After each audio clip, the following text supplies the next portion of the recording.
Welcome to the Rim Break Rodeo. We hope this video helps. You start by powering down and unplugging the machine, then ground yourself to avoid ESD damage. Once done, check the SSD form factor, SATA versus M2, and confirm the interface and size fit your device. Make sure to clone or image the drive now. This preserves your OS and files and prevents data loss during the swap. You'll use cloning software or a USB SATA adapter. Prepare that tool and the replacement SSD before opening the case, so you can move immediately to the hardware steps. You open the case and remove the panel, keep screws organized, and remember cable routes. Once inside, locate the drive bay or M2 slot, remove any bracket or securing screw, and slide the old SSD out carefully, handling it by the edges.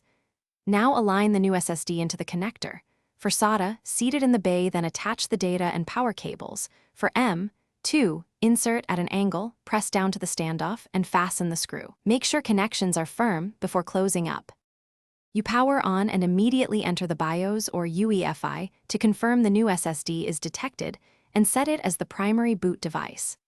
If the OS doesn't boot, restore your cloned image or perform a fresh install, and then run smart and manufacturer tools to update firmware and optimize alignment.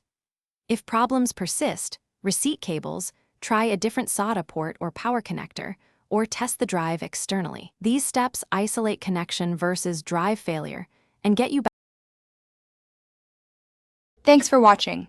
Consider subscribing if we helped you.